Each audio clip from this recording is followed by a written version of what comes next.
And God said, "Let there be The light." Lord says, "Let my people go." I am the way and the truth and the life. No one comes to the Father except through me. This is the Talkin' Bible podcast. Hello, everyone, and welcome to another episode of Talkin' Bible. I am down for our final episode of recording of today's sitting, but it's not the final episode for the week. It's only the second episode for this week. I'm sitting down with Adrian Gallagher. Hello, Adrian. Hello again. And we're talking today on Tuesday's episode about Jesus' ministry. It's John 4. This is following on from the famous part, the first half of John 4, where Jesus has this strange encounter with this woman at the well in Samaria, and he says all kinds of cryptic stuff, doesn't he? Yeah. This is the back end of the story. So a bit of context. So what's happened is Jesus arrived in Samaria and he sent his disciples to go and get food in town. And while they were in town, he had that encounter with that woman. And I was just saying to you off air that Jeannie and I have done this about 5 times, talked about this on our podcast. So you could go to our Anchor Point app and look at John chapter 4 and you would be able to follow the links to all the podcast episodes about John 4. But in the middle of that, after she goes off and tells everyone, about what's happening. Meanwhile, the disciples come back and this is more about his communication with them as a result of them questioning why he's talking to this woman. That's the context, isn't it? So where do you want to go after that? Well, it could be answered very simply, actually. We're talking about ministry sustains us. I could say, yes, it does. Okay. How does this story tell us that? We better get into it. But on basic things, Preacher once said that our life should be fruitful and fulfilled. Mm-hmm. And I certainly find the ministry stuff that God's given me as being very fulfilling. Yep. And sometimes the strange stuff, once setting up the chairs for a Bible school was very fulfilling. Yeah, yeah. and that's probably one of the most fulfilling times I've actually. I just really felt good about getting the room set up for the Bible school teachers to come in and teach us. And you have said this to me multiple times while we've been sitting over on the production desk, and I love the attitude. You say, I liked being something. I don't want to put words in your mouth, but the way I've heard you say is something like, I love being able to do things behind the scenes to make your job easier, or something to that effect. Yeah, that's the sort of way I've worked most of my life. Yeah.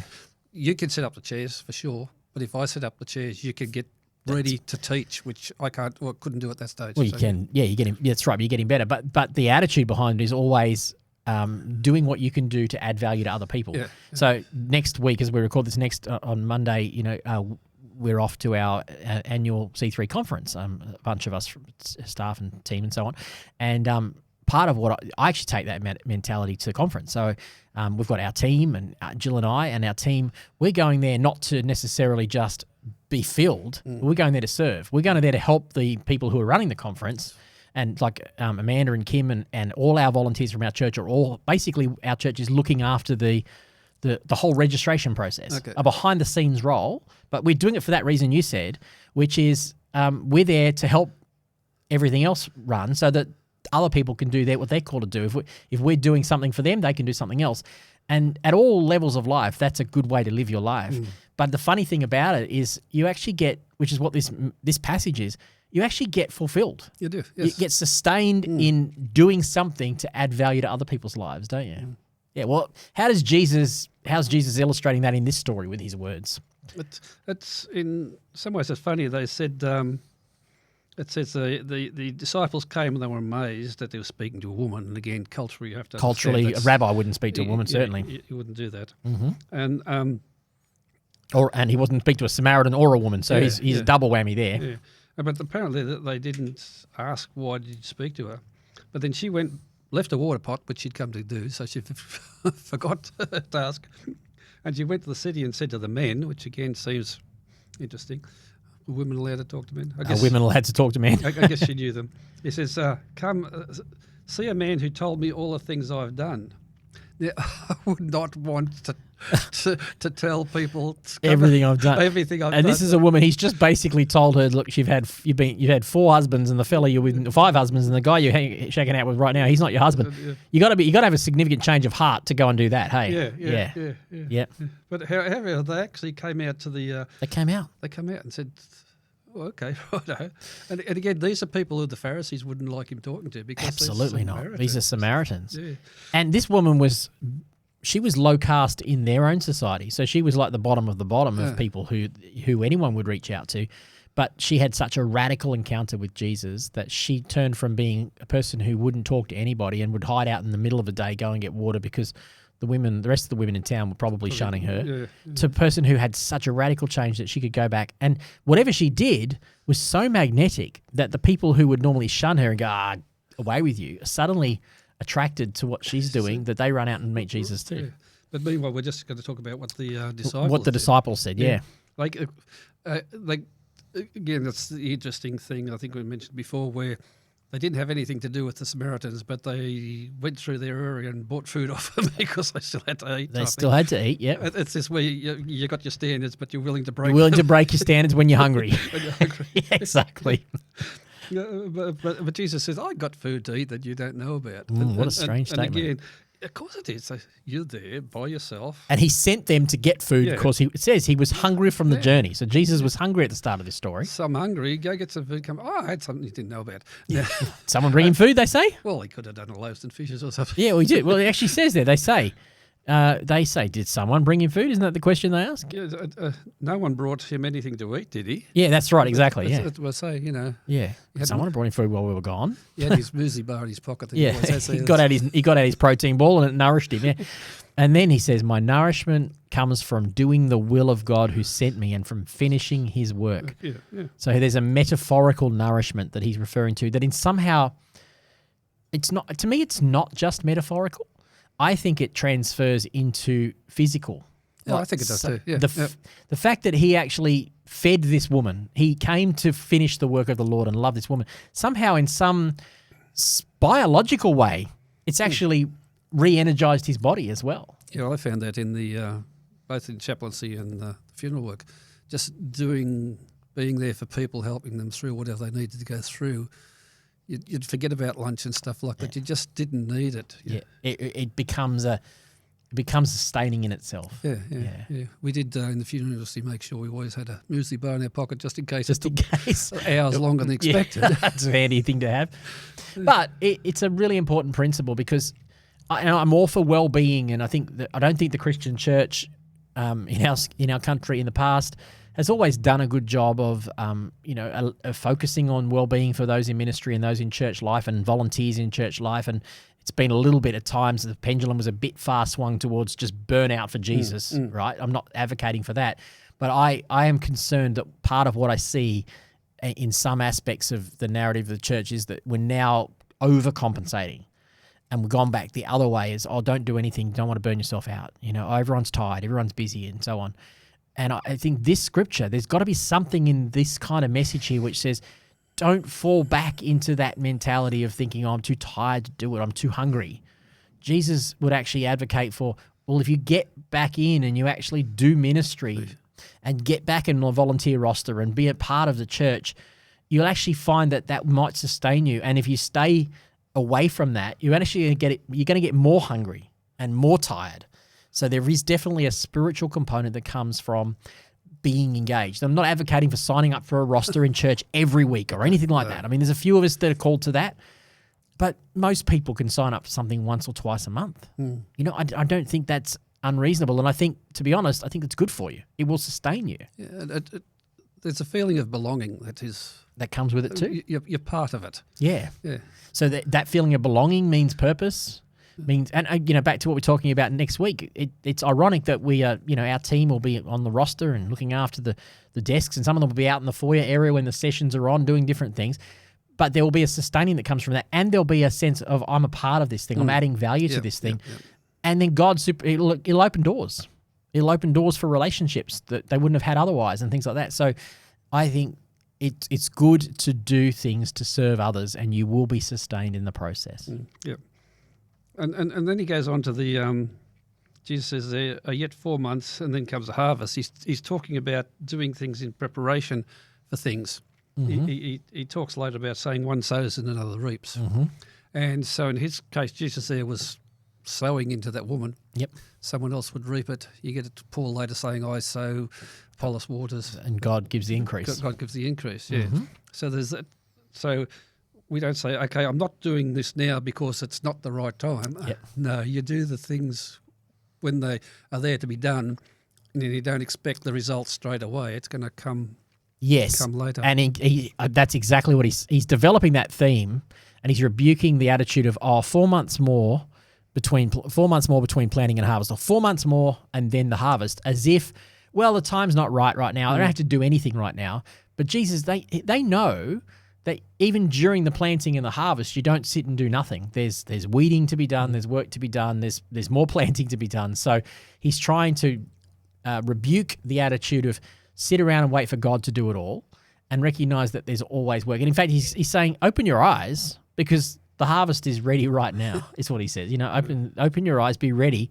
The harvest is ready. The fields are already ripe for harvest, he says. There's always, at any given time, there's always fields that are ripe for harvest if we have that attitude of, I'm going to work for God's kingdom. You could come into church thinking, I'm just going to do a greeting, I'll just go on the greeting roster, completely unaware that someone's going to walk in the door of that church who's ready for harvest. And you get to be a part of that, greeting that person, welcoming that person, saying, hello, great to see you today. Who knows that you might be the person that God uses to bring them to Christ or to make them feel like they're part of the family. That's a privilege. That's a huge privilege. Yeah. And because we're most of us aren't in that agricultural society where you have to do that. We've got relatives elsewhere who are in that. But, they've got to do stuff all year. Yep. And there's this mad rush over 6 weeks, harvest season, with the harvest season. And they got, machines that are worth $250,000 that they only use for those 6 weeks. That's right. Yep, sit there. And do them. But then you've got to plant and all those other things. You've got to prepare the soil, there's all those processes, isn't it? And you've got to hope that the rain comes and various other things. But we're not into that sort of thing, so we don't quite understand it. Don't get it. But in the Christian church, it's not like that. There's not a season where there's always people who are getting seeds planted into them, and there's always people who are ready to be harvested, and it's one plant at a time rather than a good point. And that's what Jesus is saying by there's always harvest ready. So what you're saying is that at any given Sunday in a church or in any given Wednesday in a connect group or whatever, there will be the full range. There'll be seeds being planted, there'll be seeds being watered, and there'll be seeds being harvested. Yep. And very often in our own life, even to stretch the metaphor further, I've got certain areas of my life where I'm moving into a time of harvest, but there's going to be other areas in my life where God is planting seeds that are just getting started. So we're in this perpetual agricultural growth phase as a church. And Jesus is rebuking them for sitting around and going, come on, get out there and do some work. Be used. Enjoy the process. Because there's a joy attached to this. The harvesting is a joyful time. And doesn't he say, what joy awaits both the planter and the harvester alike? So there is always a joy attached to harvest. In ancient times, that's countercultural. Because Proverbs will say, you sow in tears and you reap in joy. Yep. And you think about it, the planting season in an agricultural season is going to be the toughest time. Yes. You got to prepare the soil. You're out there, oftentimes in the heat, putting seeds in the ground, and no sign of anything happening. And you have no idea if it's going to happen. And especially in that culture, they had no guarantees that the rains would come, as you said. So there's why there's a sowing in tears. And then the harvest season comes, and that's the time when they party and rejoice. But Jesus is saying in the kingdom it's not like that. But you can rejoice in the sowing as much as in the reaping. Yeah, because you know something's going to come of it. Yeah. If you're sowing genuine seeds, then something's going to come of that. And I wonder if we get to be with the Lord one day, and we look back and we see the little things that we did. You on a production desk, sowing seeds, producing something that will help people to meet Jesus. You cannot underestimate how God will take that and turn that into a harvest, because he does that with all of us. Yeah. So it's probably in the popular whatever story, but a pastor was saying that how God was talking about crowns. And he thought he'd get a big one because he was an evangelist type thing. Yeah. And God said, see that little lady in the front there? She prays during all your meetings. Yeah, that's right. There's a big crown for that. Yeah. So, and often, there's also that other scripture that I go to where he talks to the Pharisees praying their prayers and stuff, and Jesus says they've got their reward. Sadly, I think there's a lot of people on earth who have got a lot of earthly rewards. And because in some cases they've been going for them. Yep, as though that's what they really want. Yeah. And, okay, they got their reward. Meanwhile, the other people who've gone with a better attitude of heart will get their heavenly rewards. I'm not by any means perfect at this, but I remain continually grateful for some words that Margaret and Bob, particularly Margaret, my pastor when we were first Christians, discipled us in. And she said, Rohan, you do everything you do as unto the Lord. And I have stuck with that memory of that, and regularly looked at that and gone, everything I do is for Jesus. The things that are seen and the things that are unseen, he sees them. And ultimately, if no one else sees them, he sees them. And that was, I would say that was drummed into me as a young disciple. And it shapes, I know Jill and I often talk about it, it shapes what we do and why we do what we do. Not perfectly, because, there's still ego and you still like appreciation and all that. But generally speaking, I think I'm grateful for the fact that those words have discipled me to go, I'm doing what I'm doing out of gratitude to God. And because I get to plant seeds and reap harvest in other people's lives, therefore I'll do it for that reason and that reason alone. What have you got in your notes there as we close? It's again, the last verse says, I sent you to reap that for which you have not laboured, others have laboured, and you have entered into their labour. The church work is a combined work. Yep. From what you're saying, from the person at the front door welcoming you to you, whoever's preaching and worship leaders and stuff. And we all do a little bit, but we all benefit from whatever other people do. And particularly with salvation, someone's out there, you get the evangelists who want everyone saved. Yes, yep. But that's all they want. That's all they want. They move on to the next one. Yep.